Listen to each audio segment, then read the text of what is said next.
I see one of our founding members too, one of our earliest supporters here in the room, Representative Kymberly Pine, and she is our Assistant Minority Leader, and she's here, and I'd like to introduce her. Kim, you want to say a few words?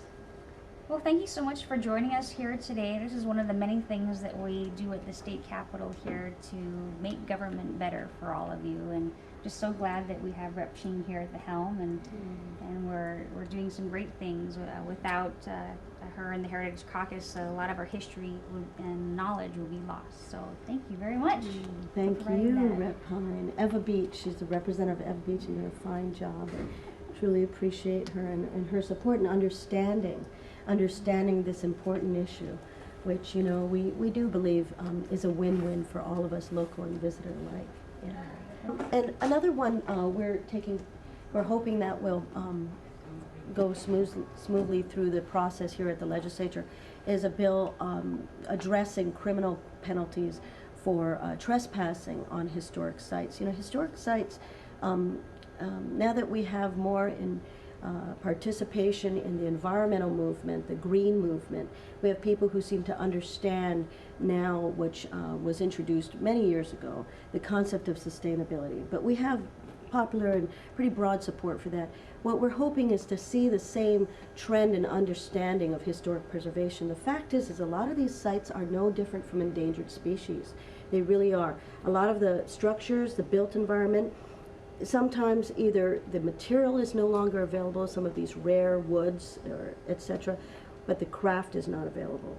And certainly the funds to create this type of a quality built structure could never be it could never be done again, probably in our lifetime.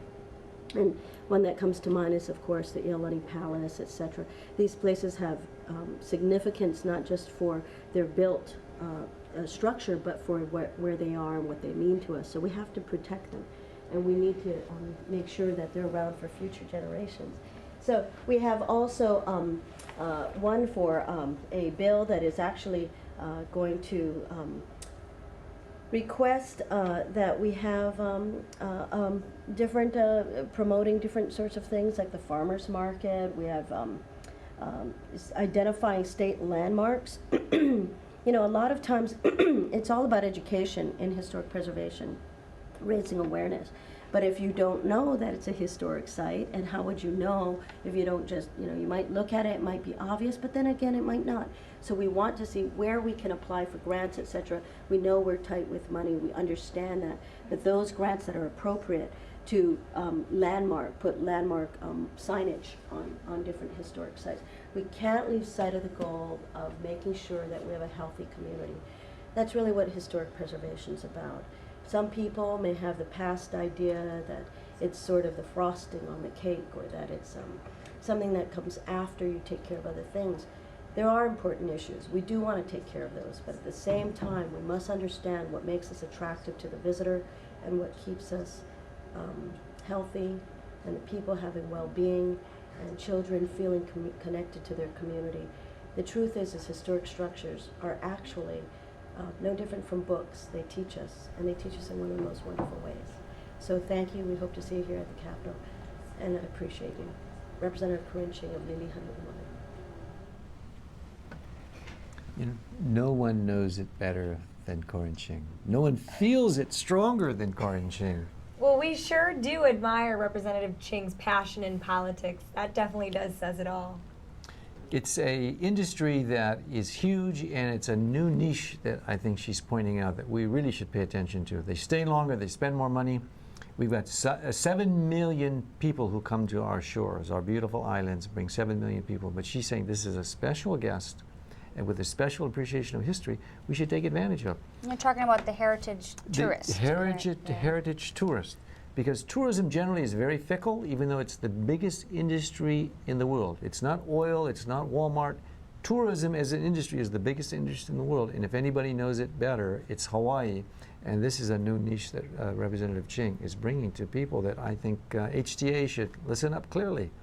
And definitely having that help with the HTA, as well as the Tourism Authority, with the Heritage Caucus, doing a lot of the work. Many of them are very passionate, like Representative Ching, and would do the work for free to show our leaders of Hawaii that we can get these tourists here and they'll spend more money and stay longer, and as a result give us more and jobs. appreciate the culture and appreciate the people. And I'm sure that some people will be going to Punahou Apartments. Who lives in Punahou Apartments? Barack Obama's family. We're going to see a lot of contemporary historical tourism going on with the Barack Obama homestead.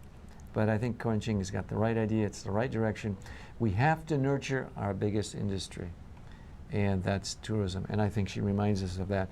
We're not having too much time left, but I want to mention our package also has medical tort reform. We want you doctors to stay on our shores. We want you to keep healing our people. And we want to have tort reform so the expense of being a doctor in Hawaii doesn't chase you away.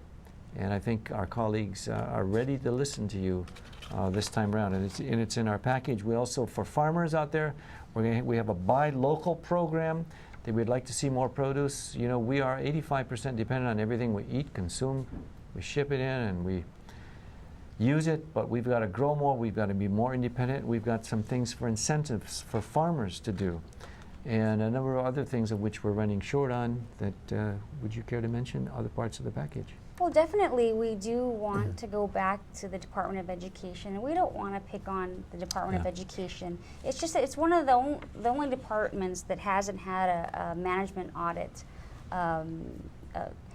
like the other departments have. And I think any business, when you're spending half of your state general fund budget, they'll look at the biggest budget item and say, okay, is there a way that we can spend more wisely, or is the management well there? And I think you can talk to any great teacher and any principal, is that there's so much frustration with a lot of bureaucracy going on, and a lot of people in the Department of Education are working very hard.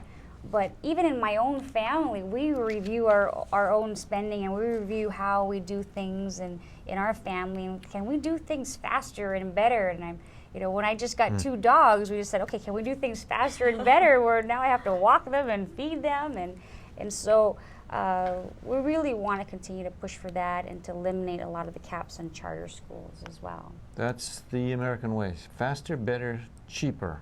Yes. Remember, Henry Ford said, if you get a job, you should be able to buy a car. Comes in any color as long as it's black.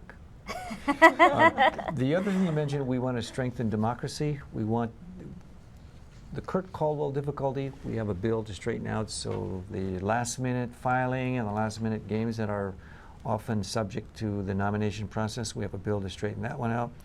For those of you who voted in the rail matter and you left it blank, we have a bill that says yes means yes, no means no, and blank means blank. It's simple as that, which most people with their common sense would take as an everyday thing, except we have a situation where blank means no. I don't know how that Representatives, we're actually closing in on the time. Did you want to leave a soundbite with the audience? That's about all I we want have. people to know that I'm from Hawaii Kai to Kalama Valley, and we have a number of initiatives that we're going to do regarding Ka'ivi, working with the governor very closely. Some of the things you'll be seeing regarding the Koki Frog Task Force, and some of the things that we're going to be doing to keep solar on your roof, in addition to all of the other parts of the state of Hawaii.